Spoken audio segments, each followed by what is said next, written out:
चेतावनी। ये कहानी पूरी तरह से काल्पनिक है और इसका उद्देश्य केवल मनोरंजन है। इस कहानी में वर्णित घटनाएं, पात्र और दृश्य डरावने हो सकते हैं। यदि आप कमजोर दिल के हैं या आपको अकेले में डर लगता है, तो कृपया सावधानी बरतें। हम किसी भी प्रकार के अंधविश्वास को बढ़ावा नहीं देते हैं। मन की भूल भुलैया। मैं बिल्कुल सामान्य हूं। आप मेरा विश्वास करेंगे ना? लोग मुझे पागल कहते हैं, लेकिन वे खुद झूठे हैं। मैं सब समझता हूं, सब कुछ साफ साफ देखता हूं। मेरा नाम विक्रम है। पहले मेरी जिंदगी बहुत अच्छी थी। अच्छी नौकरी, एक प्यारी बीवी, 2 बच्चे। हम हंसते खेलते रहते थे। लेकिन फिर वे आए, वे लोग, वे जो दीवारों के पीछे छिपे रहते हैं। वे फुसफुसाते हैं, रात में मेरे कान में आते हैं और कहते हैं, विक्रम, तेरी बीवी तुझसे प्यार नहीं करती, वो किसी और के साथ है। पहले मैंने इसे नजरअंदाज किया, सोचा थकान होगी। लेकिन फिर मैंने देखा, वो मेरे फोन को छिपकर चेक करती थी, मुस्कुराती थी जब मैं कमरे में नहीं होता था। मैंने पूछा तो बोली कुछ नहीं, लेकिन उसकी आंखें झूठ बोल रही थी। वे आंखें जो पहले मुझे प्यार से देखती थी, अब किसी और को देख रही थी। फिर बच्चे भी बदल गए। वे मेरे पास कम आने लगे, मुझे देखकर चुप हो जाते। मैंने सोचा जरूर किसी ने उन्हें मेरे खिलाफ भड़काया है। स्कूल में कोई टीचर या पड़ोसी, या वो लोग जो दीवारों के अंदर रहते हैं। एक रात मैं जागा तो मुझे लगा कोई मेरे बेड के पास खड़ा है। मैंने लाइट जलाई, कुछ नहीं, लेकिन मुझे पता है वो वहां था, सांसें ले रहा था, मेरी सांसों के साथ ताल। मैंने बीवी को जगाया, बोला सुन, कोई है? वो बोली सो जाओ विक्रम, तुम्हें आराम चाहिए।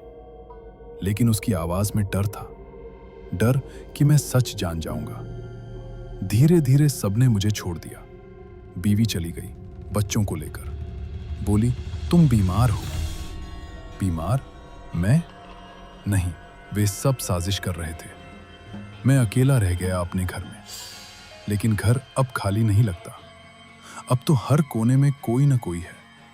वे मुझे देखते हैं, कैमरों से, फोन से, यहां तक कि फ्रिज की लाइट में भी उनकी आंखें चमकती हैं। मैंने डॉक्टर को दिखाया। वो बोला पैरानॉइड स्किज़ोफ्रेनिया। दवाइयां दी, लेकिन मैं जानता हूं वो भी उनके साथ है। दवाइयां मुझे सुस्त करने के लिए थी, ताकि मैं विरोध ना कर सकूं। मैंने दवाइयां फेंक दी। अब मैं यहां हूं, इस सफेद कमरे में। वे कहते हैं यह अस्पताल है, मानसिक रोगियों का, लेकिन मैं जानता हूं ये जेल है। वे मुझे यहां बंद रखते हैं ताकि मैं बाहर न जा सकूं, ताकि मैं उनका राज न खोल सकूं। कभी कभी नर्स आती है, मुस्कुराती है, लेकिन उसकी मुस्कान नकली है। वो भी उन्हें रिपोर्ट करती है। मैं चीखता हूं, मैं पागल नहीं हूं, लेकिन वे हंसते हैं। आप मेरा यकीन करेंगे ना? मैं सच कह रहा हूं, वे सब झूठे हैं। बस आप अलग हैं। आप मुझे समझते हैं। हाँ, अब मुझे लग रहा है आप भी मुस्कुरा रहे हैं। वही नकली मुस्कान। आप भी उनके साथ हैं ना? नहीं नहीं, दूर हटो। विक्रम की सांसें तेज हो गईं। वो सफेद दीवार की तरफ देख रहा था, जहां कुछ भी नहीं था। फिर भी वहां कुछ था। उसकी आंखें फड़क रही थीं। कमरे की हवा अब भारी लग रही थी, जैसे किसी ने दरवाजा बंद करके सारी ऑक्सीजन चूस ली हो। तुम भी, उसने फुसफुसाया, तुम भी उनके साथ हो। वो कुर्सी पर से उठा। पैर कांप रहे थे, लेकिन उसने खुद को संभाला। कमरे में सिर्फ एक छोटी खिड़की थी, बहुत ऊंची, जालीदार। बाहर रात थी या दिन, समय का पता नहीं चलता था। यहां घड़ी नहीं थी, कैलेंडर नहीं था, बस सफेदी और वो लगातार चलती फ्लोरोसेंट लाइट जो कभी कभी झिलमिलाती थी, जैसे कोई आंख पलक झपक रहा हो। विक्रम ने दरवाजे की तरफ देखा। बाहर से ताला लगा था, लेकिन उसने सुना था कभी कभी नर्स भूल जाती थी चाबी ठीक से घुमाना, या शायद जानबूझकर। उन्हें पता था वो कोशिश करेगा। वे चाहते थे वो कोशिश करे, ताकि उन्हें बहाना मिले। और क्या? और ज्यादा दवाइयां, इलेक्ट्रिक शॉक, या बस उसे हमेशा के लिए चुप करा दे। वो धीरे धीरे दरवाजे के पास गया, कान लगाया। बाहर गलियारे में कदमों की आवाज नहीं थी, बस एक हल्की सी फुसफुसाहट, जैसे कोई बहुत दूर से बहुत धीमे से उसका नाम ले रहा हो। विक्रम। उसके रोंगटे खड़े हो गए। वो पीछे हटा, लेकिन पीठ दीवार से जा टकराई। दीवार ठंडी थी, बहुत ठंडी, जैसे बर्फ लगी हो। उसने हाथ पीछे करके छुआ और उंगलियां कुछ गीली सी चीज पर रेंग गई। खून? नहीं, पेंट, सफेद पेंट, ताजा। लेकिन कब लगा? सुबह तो सूखा था। उसने हाथ देखा, उंगलियों पर सफेद धब्बा, लेकिन वो धब्बा हिल रहा था, जैसे कोई छोटा सा कीड़ा उसमें रेंग रहा हो। विक्रम ने हाथ झटका, धब्बा गायब हो गया, लेकिन अब उसकी हथेली पर कुछ लिखा था, बहुत बारीक अक्षरों में। वे सच में है। विक्रम की सांस रुक गई। ये उसकी अपनी लिखावट थी, उसी की। लेकिन उसने कभी नहीं लिखा ये, या लिखा था? वो घुटनों के बल बैठ गया, सिर पकड़ लिया। मैं पागल नहीं हूं, मैं पागल नहीं हूं, बार बार दोहराता रहा। तभी कमरे की लाइट झिलमिलाई। एक बार, दो बार, तीसरी बार पूरी तरह बुझ गई। अंधेरा, काला, पूर्ण काला। और फिर एक आवाज, बहुत पास से, कान के ठीक पीछे से, विक्रम, अब तू समझ गया ना? वो चौंक कर मुड़ा। कुछ नहीं था। फिर भी उसने महसूस किया, कोई उसकी गर्दन पर सांस ले रहा था, ठंडी, धीमी, नियमित। तूने दवाइयां क्यों फेंकी? आवाज फिर आई, इस बार और करीब। हम तो बस तुझे शांत करना चाहते थे, ताकि तू इतना चीखे नहीं, इतना डरे नहीं।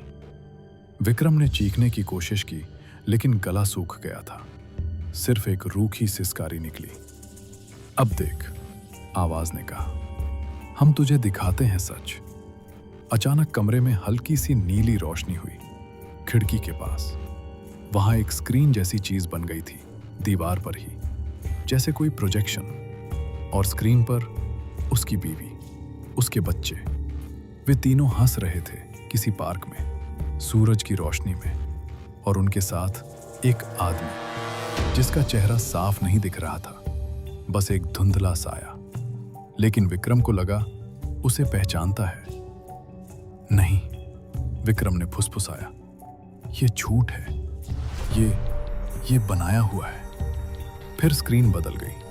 अब वो खुद दिख रहा था, उसी सफेद कमरे में, अकेला, चीखता हुआ, दरवाजा पीटता हुआ। और कैमरे में उसकी आंखें, पूरी तरह पागल, खाली, डरी हुई। देखा? आवाज ने कहा, अब लगभग हंसते हुए। ये तू है, असली तू। हम नहीं बनाते, हम तो बस दिखाते हैं। विक्रम ने सिर दीवार से दे मारा। एक बार, दो बार। दर्द हुआ, अच्छा लगा, क्योंकि दर्द असली था। दर्द में कोई फुसफुसाहट नहीं थी। फिर लाइट जल उठी, सब सामान्य, जैसे कुछ हुआ ही नहीं।